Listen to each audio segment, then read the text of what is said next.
You are kneeling on stone steps soaked in blood. The sun beats down on Tenochtitlan, a city bigger than London, bigger than Paris, bigger than anything in Europe right now. The year is 1487. In front of you stands a priest holding an obsidian blade. Behind you, 20,000 people are watching, and the man whose heart was just cut out in front of you? That was your best friend. You captured him yourself 3 years ago in battle. That was the entire point. This is your life as an Aztec Jaguar Warrior, and it is nothing like what you've been told. You are born in Tenochtitlan around 1465. The city sits on a lake, an island city, built on water.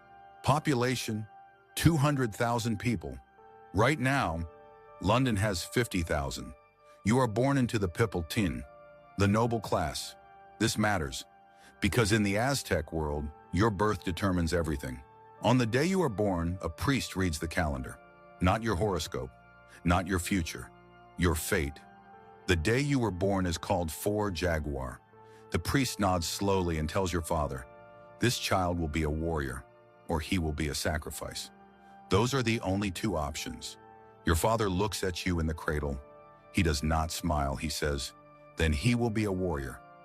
From this moment, every single day of your childhood is preparation for one thing: capturing men alive, not killing them, capturing them. Because in the Aztec military system, killing your enemy is a failure. Taking him alive, breathing so his heart can feed the sun, god Huitzilopochtli, that is the only thing that counts. At age 6, you entered the Tenochtitlan, the house of youth. Think of it less like a school and more like a military boot camp that also teaches you astronomy, music, and how to please the gods. Every morning, physical training. Every afternoon, weapons. Every evening, history. Stories of warriors who came before you. The weapons you train with, the makua whittle. A wooden club edged with obsidian blades, not metal. Obsidian, sharper than surgical steel. It can decapitate a horse. The Spanish will later document this in complete disbelief. The atlatl, a spear-throwing device that doubles your range and triples your power. You will train with this until it feels like an extension of your arm. And javelins. You will carry 3 into every battle. But here is what your trainers drill into you every single day. Do not aim for the throat. Do not aim for the heart.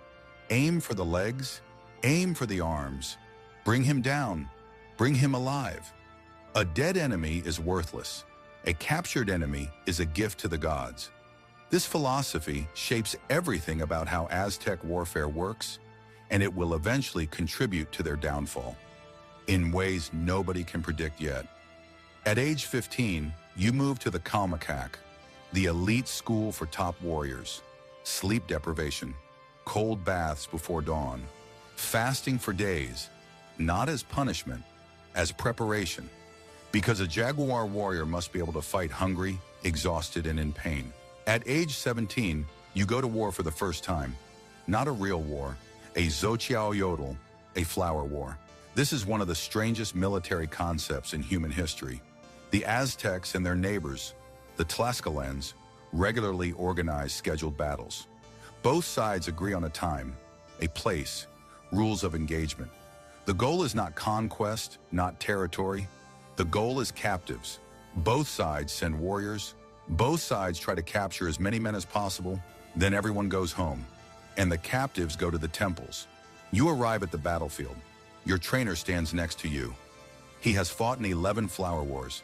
He says nothing, just nods toward the enemy line. Your first opponent is a Tlaxcalan warrior about your age.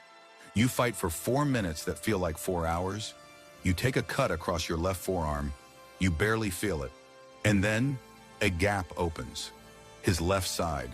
You sweep his legs. He goes down. You pin him. You tie his wrist with the cord every Aztec warrior carries specifically for this moment. You look up at your trainer. He says one word, Macahuali. It means you are no longer a boy. But here is the brutal truth. 1 capture means nothing. You need 3 captures to get your first status symbols. You need 4 captures to enter the warrior orders. And the warrior orders, the Jaguar warriors and the Eagle warriors, are the only thing that matters. The next 3 years are a blur of flower wars and real campaigns. After 2 captures, you can wear your hair in a specific style. People on the street recognize what it means. After 3 captures, you receive your first warrior suit. Yours is orange and yellow. Other warriors nod at you differently now. After 4 captures, you stand before the Tlatoani, the ruler of Tenochtitlan. He looks at you. Your 4 captives kneel behind you. He says, "You may enter the order." You choose the Jaguar Warriors. Why Jaguar and not Eagle? Eagle Warriors represent the sun and the sky. They are respected. Jaguar Warriors represent the night, the earth, the underworld. They are feared. The initiation lasts 4 days. At the end, you receive the suit. Jaguar skin, real jaguar skin, covering your entire body. A helmet shaped like a jaguar's open mouth, so your face peers out between its teeth. You look in the still water and barely recognize yourself. You are 20 years old. You are one of the most dangerous men in the most powerful empire in the Western Hemisphere.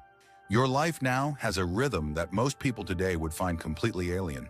You are not a soldier in the modern sense. You don't have a barracks. You live at home, in your family's house in Tenochtitlan, but you are always on call. When the Tlatoani decides there is a campaign, you go. When there is a flower war, you go. In between, you train. You advise younger warriors. You receive tribute.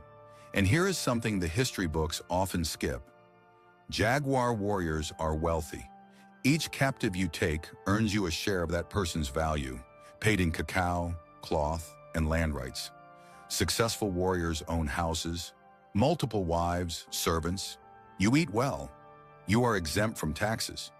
You can drink pulque, the fermented agave alcohol technically forbidden to everyone under 52. You drink it anyway. Nobody stops a Jaguar warrior, but there is a shadow over everything. The Aztec religious calendar demands a constant supply of sacrifices. The gods must be fed. The sun will not rise tomorrow if they are not. This is not metaphor. This is not politics. You genuinely believe this. Every warrior you capture, you are saving the world. The man whose heart gets cut out on that temple is not a victim in your worldview. He is an offering, a necessity, an honor. Some of your captives, the most valued ones, are treated as honored guests for a full year before their sacrifice. Fed the best food, given the best accommodations. You visit them sometimes, bring them gifts. It is the strangest, most brutal form of respect imaginable. You are 36 years old. It is 1502. You have taken 14 captives in your career. You are Kwachique, one of the highest ranks a warrior can achieve. You have taken a vow never to retreat in battle, not as a figure of speech, as a literal religious oath. Your sons are in the Telpot-Kali now. You watch them train in the early mornings. The empire is at its peak. Tenochtitlan is the greatest city in the Americas. You have no way of knowing what is coming. In 17 years, men will arrive from across an ocean. They will have horses, which your people have never seen. They will have steel armor and steel swords. They will have guns.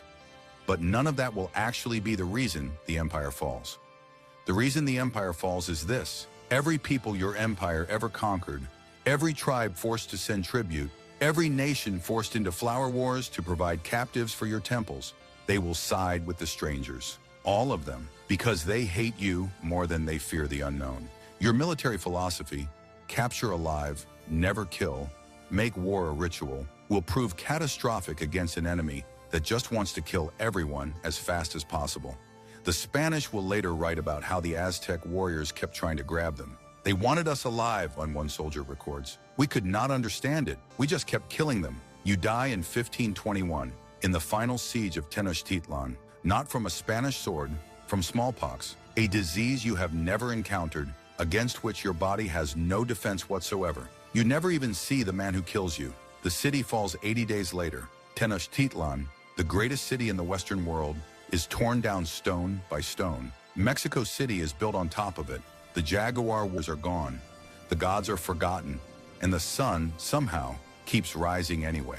The Aztec Jaguar Warrior lived inside a system that made complete, total sense to him. A universe where the sun needed blood to rise, where capturing a man alive was the highest act of war, where death in battle was not a tragedy, but a promotion. We look at it from the outside and call it brutal.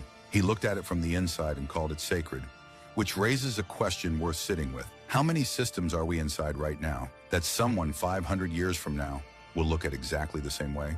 If you want to see more lives like this, subscribe. Next video. You are a real shinobi, not the movie version, and this is your entire life.